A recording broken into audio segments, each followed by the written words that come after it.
Halo, assalamualaikum warahmatullahi wabarakatuh. Balik lagi di channel Iqbal YouTube. Oke teman-teman, hari ini saya akan membahas tentang BMW E60.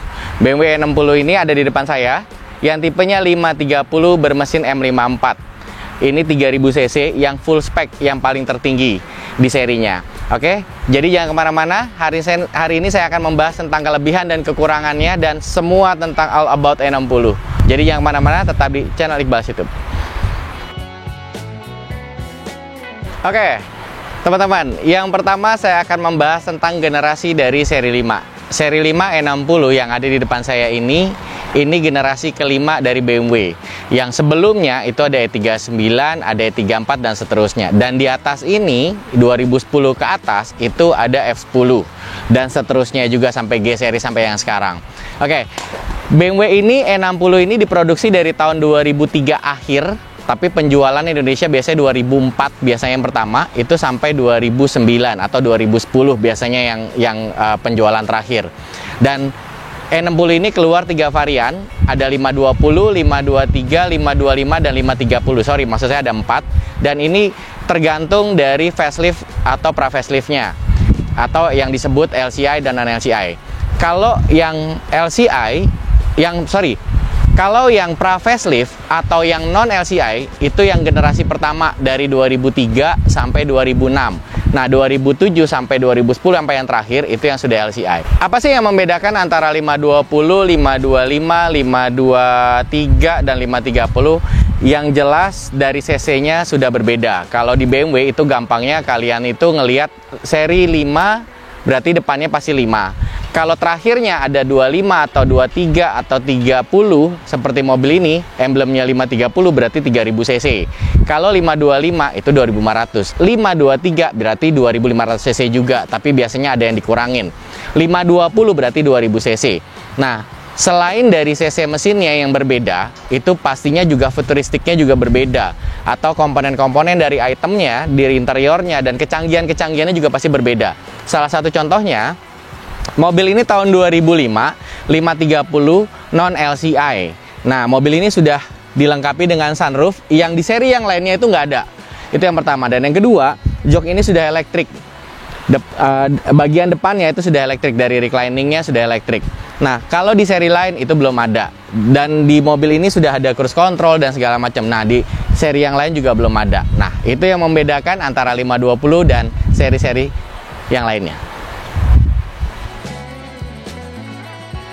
Oke teman-teman, sekarang saya mau membahas tentang kelebihan dan kekurangannya. Yang pertama ini saya akan membahas tentang kelebihannya dari E60 dulu. Di situ saya bahas tentang kekurangan dari BMW 60.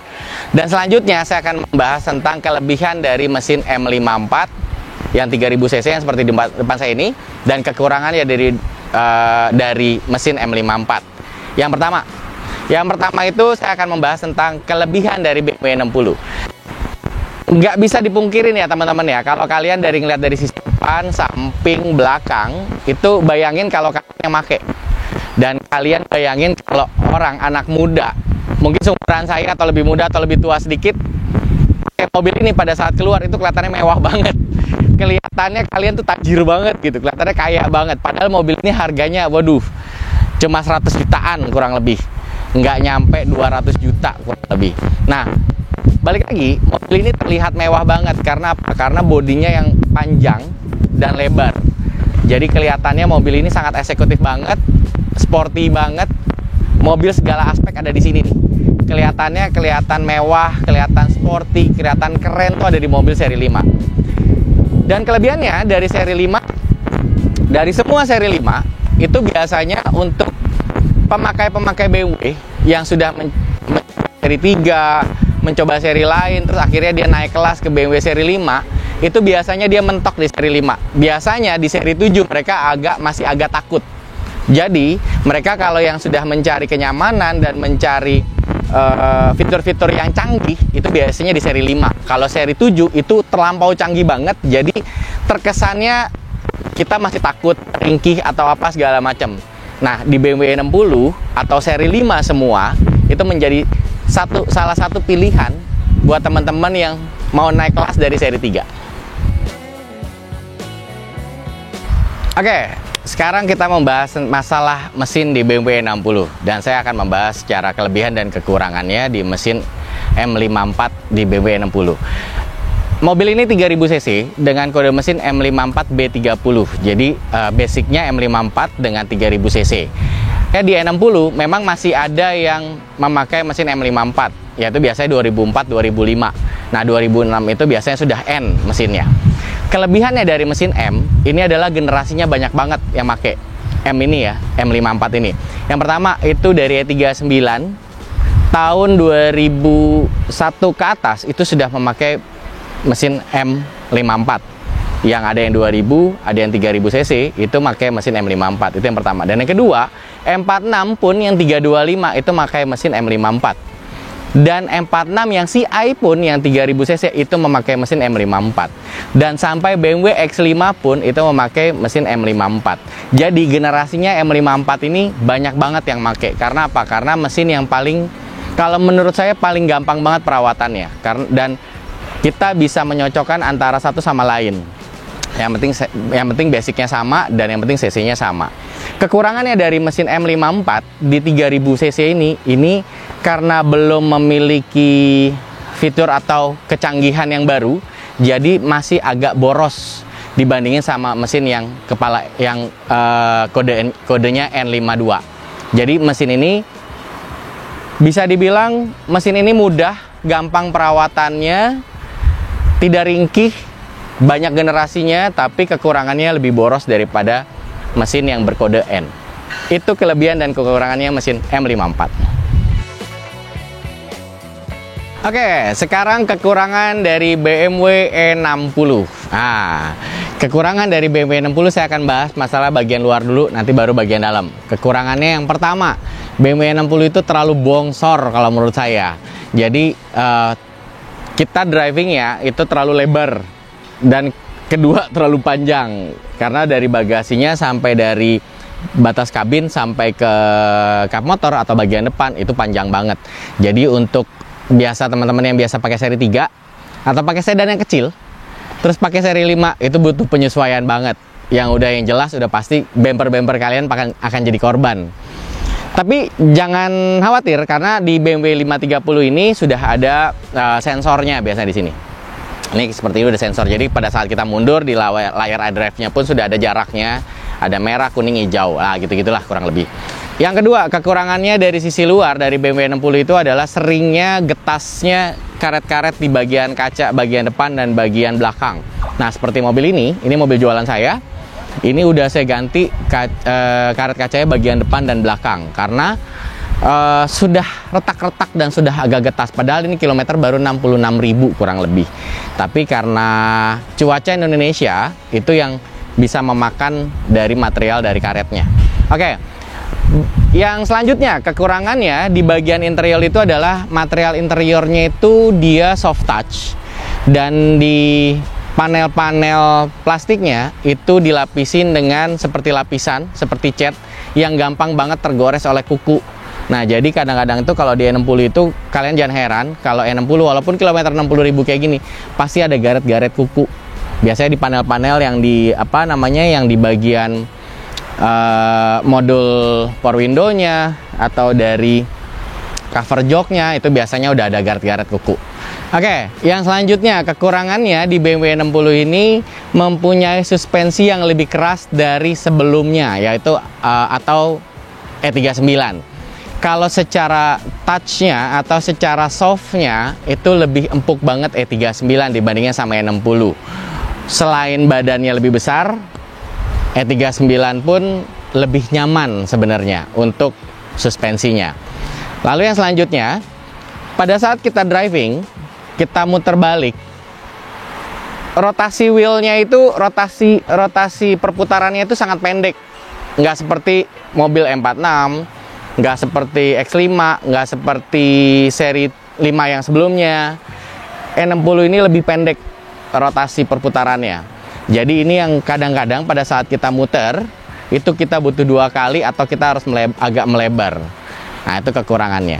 Dan di bagian interiornya pun juga di 530 itu tidak memiliki pedal shift. Kalau di ukuran seumuran dengan dia di 325-nya di E90 itu sudah ada pedal shift-nya. Kalau di E60 belum ada pedal shift-nya. Oke, itu kekurangannya dari BMW E60. Oke, sekarang saya akan membahas masalah fitur-fiturnya di BMW E60 di 530. Karena yang ada di depan saya ini mobil 530, jadi yang kita bahas hanya 530 aja. Tapi selebihnya kalau kalian punya 520 atau 525, atau kalian mau beli, berarti fiturnya ada di bawah ini. Jadi ini yang paling terlengkap, ini yang paling tercanggih di 530 di E60. Oke, yang pertama saya bahas dari daun pintu dulu deh, sebelah kanannya. Ini yang pertama, ini ada tombol untuk tray, jadi electric tray. Jadi belakang ini ada tray-nya, itu secara otomatis bisa naik dan turun. Dan di sini juga ada auto retract dari spion, kedua spionnya. Lalu dari segi jok, ini sudah memakai electrical reclining dan slidingnya masih manual. Tapi untuk adjusternya naik turunnya ini sudah elektrik. Nah, ini kalau di seri 520 ini sudah jelas belum jok elektrik dan semuanya masih polos banget. Dan di sebelah kanannya ini, depan ini ada, karena 530 berarti headlampnya sudah proyektor dan dia sudah bisa mengikuti seperti yang saya bahas di kemarin di 325 E90. Jadi dia kalau mobilnya ke kiri, saya ke kiri, dia proyektor akan ke kiri, lampunya dia akan mengikuti. Dan ini ada auto untuk headlampnya. Jadi kalau memang sudah di sini ada sensornya, jadi kalau sudah gelap atau masuk ke dalam ruangan, dia akan secara otomatis dia akan menyala sendiri. Dan sensor ini pun di sini ada auto wipe-nya. Jadi kalau misalkan hujan turun tiba-tiba atau ada air yang mengenai dari sensor di atas kaca ini, dia akan auto wipe sendiri. Oke, dari steeringnya sudah ada buttonnya untuk multimedia. Di sini ada untuk penyetelan AC dan untuk Bluetooth-nya dan untuk audio volume audionya. Dan di sebelah kirinya ini ada broadcast-nya, yang ini untuk pengecekan dari konsumsi BBM-nya dan liter per 100-nya dan sisa berapa perjalanannya. Di sini ada semua dan bisa dilihat dari display dari speedometernya. Dan di bawahnya, tuas di bawahnya ini ada cruise control. Jadi kalau kecepatan 40 atau kalau nggak salah kecepatan minimal 40 atau 50 km per jam itu kita sudah bisa mengaktifkan. Tapi jadi kalau kondisi mati kayak gini atau jalan pelan, dia nggak akan bisa, cruise controlnya dia nggak akan bisa berfungsi.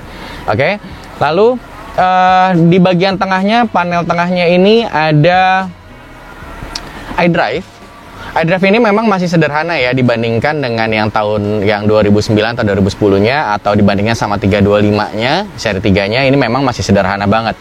Tampilannya pun masih sederhana dan layarnya pun lebih kecil dibandingkan dengan E90. Tapi di sini udah canggih banget. Di sini sudah ada cek controlnya, jadi dia mengecek semua yang terjadi masalah di mobil ini. Seperti ada sensor atau ada coil yang mati atau brake pad dan segala macam, dia akan ngasih informasi itu. Dan di sini juga udah ada statusnya seperti oli mesin, oli rem, semua sudah ada informasinya di sini dan dikasih tahu sama dia kapan masanya kita harus ganti. Jadi sini udah lengkap banget. Di tengahnya ini sudah ada menu untuk menu-menunya dan untuk joysticknya untuk mengontrol dari iDrive. Lalu yang kerennya mobil ini sudah memiliki airbagnya banyak banget. 1, 2, 3, 4, 5, 6, 7, 8, 9. 9 titik. Jadi di pilar A dan pilar C itu ada 4. Di setiap pintunya berarti 4, ada 8. Dan di setir berarti ada 9 kurang lebih airbagnya. Mobil ini sangat-sangat safety banget. Dan selanjutnya sudah dilengkapi dengan sunroof. Nah, sudah sunroof. Ini saya tutup aja karena panas. Dan di sini ada cup holder, ada 2 cup holdernya. Dan di tombol tengahnya ini ada DSC, Dynamic Stability Control, dan sensor parking. Jadi kalau misalkan kita, nah ini kalau saya pencet nih kayak gini nih. Jadi dia ngasih tahu di belakang itu ada apa, dan itu berbentuknya sensor. Dan kalau sudah merah berarti udah dekat. Dan di sini ada DSC. DSC ini Dynamic Stability Control yang bekerja di atas 4 rodanya. Kalau ASC itu hanya roda depan 2, kalau DSC itu 4. Jadi kalau kalian under control, dia akan secara otomatis dia akan pengereman, dan secara otomatis mesinnya akan menurunkan rasio gearnya untuk bisa cepat berhenti. Lalu selebihnya di 2004 yang atau yang belum facelift ini, 2005 ini yang belum facelift, ini masih memakai Triptonic biasa seperti M46. Tapi kalau yang sudah facelift sudah memakai joystick. Nah, ini masih yang biasa. Untuk di Eropa, di keluaran di Eropa, ini konsol tengah ini sudah dilengkapi dengan telepon untuk di mobil. Tapi kalau di Asia ini enggak, tidak dilengkapi dengan itu. Dan ini untuk multimedianya, speakernya pun bagus banget. Ada 1, 2, 3, 4, ada 6 titik, kurang lebih 1, 2, 3, 4, 5, 6, 8 titik speakernya. Yang 7 surround-nya bagus banget. Jadi itu fitur-fitur yang ada di BMW E60 530. Jadi kalau kalian memang pecinta otomotif, yang memang mobilnya ada pecinta otomotif yang pengennya mobil canggih banget, ini cocok banget E60 ini. Beli di seri 530. Ini fitur-fitur yang ada di BMW E60 530. Oke teman-teman, sekarang saya membahas masalah harga. Kalau tadi saya membahas masalah fitur-fiturnya di BMW 60, kelebihan dan kekurangan, dan kelebihan dan kekurangannya di BMW 60 dan mesin M54 3000 cc ini. Tadi sempat saya bahas sedikit, saya senggol-senggol dikit kalau harganya BMW 60 ini cuma 100-an juta kurang lebih. Oke, di sini saya akan membahas masalah harga. Nah, harga ini tidak bisa dipatokan. Di BMW seri 5 ini nggak bisa dipatokan. Jadi kalian jangan kalau saya sebut kayak gini, kalian jadi patokan, oh Mas Iqbal standarnya sekian, oh Mas Iqbal standarnya lebih murah, oh lebih tinggi bahkan gitu. Nggak bisa, karena apa? Karena di BMW itu salahnya kalian itu membeli BMW yang murah. Kenapa? Karena yang murah itu kebanyakan, itu biasanya penyakitnya udah banyak. Nah, yang jual pun udah tahu kalau itu bakalan penyakitnya banyak, jadi dijual murah sama dia. Nah, di situ pada saat kalian beli BMW yang harganya murah, underprice, kalian baru ngeluh, wah ini BMW rusak mulu, BMW ini begini segala macam, ribet, mahal segala macam. Percaya deh sama saya. Setiap saya bikin konten, saya selalu bilang sama teman-teman, setiap kalian beli BMW, kalian harus spare budget maksimal 10%. Lebih dari 10% berarti kalian bisa dibilang kategori kalian salah membeli mobil. Itu yang pertama. Dan yang kedua, jangan salah beli, jangan salah bengkel. Belinya pun cari yang sesuai dengan kondisi, harga mengikuti kondisi, dan jangan salah bengkel. Kalian pelajarin dulu tipe mobil yang kalian mau beli, dan kalian tanya sama bengkel rekanan kalian. Oke, kita balik masalah harga. Saya pernah jual 520 tahun 2004 km, kalau nggak salah 90.000 itu saya jual sekitar 130 juta. Nah, itu warna silver juga, interior warna hitam. Tapi fiturnya tidak seperti mobil ini karena 520. Dan mobil ini tahun 2005 kilometer 66.000, semuanya masih lengkap, manual book, semua service record, sampai semua yang kita perbaikin pun masih lengkap, dan masih kita kasih garansi. Kita buka ini 170 juta. Dan saya pernah juga jual di tipe 523 kalau nggak salah tahun 2009 hitam, waktu itu sekitar 190 juta. Jadi harganya di BMW 60 ini sangat beragam teman-teman. Jadi kalian jangan jadi patokan, jangan ngelihat oh di sana lebih murah, sini lebih mahal. Kalian lihat aja kondisi mobilnya. Kalau kalian kalian lihat itu bagus dan kalian serak dan kalian ngelihat karakter si penjualnya bagus, kalian wajib beli. Oke teman-teman, itu masalah harga di BMW 60. Oke teman-teman, itu tadi saya membahas tentang masalah E60, kelebihan dan kekurangannya, sampai mesinnya, kelebihan dan kekurangannya. Dan oh iya, saya mau kasih tahu satu lagi. Ini bagasinya dia. Ini kita muat loh. 3 orang numpuk, orang dewasa nih numpuk tidur di sini, nih muat nih. Ini gede banget nih mobil. Makanya saya bilang kalau BMW 60 itu lebar banget dan panjang. Nah itu, ini lihat aja tuh bagasi, gede banget. Jadi cocok lah kalian kalau misalnya suka-suka pergi keluar kota atau jadi mobil keluarga. Saya juga pernah kok pakai mobil ini kurang lebih sekitar 2 tahun buat mobil keluarga dan warawiri kemana-mana segala macam. Saat itu kalau nggak salah tipenya bukan 530 ya, 525 waktu itu. Terus, oke, teman-teman, saya rasa saya sudahin dulu konten hari ini. saya udah ngebahas masalah kelebihan dan kekurangan dan dari mesinnya juga. Jadi nonton terus channel Iqbal's YouTube dan jangan lupa like, comment, and subscribe. Kita selalu menyajikan konten edukasi tentang BMW. Jadi kalau menurut kalian ini bermanfaat, tolong di-share ke teman-teman kalian komunitas BMW atau teman-teman kalian yang pakai BMW juga, dan jangan lupa like, comment, dan subscribe. Oke? See you next video.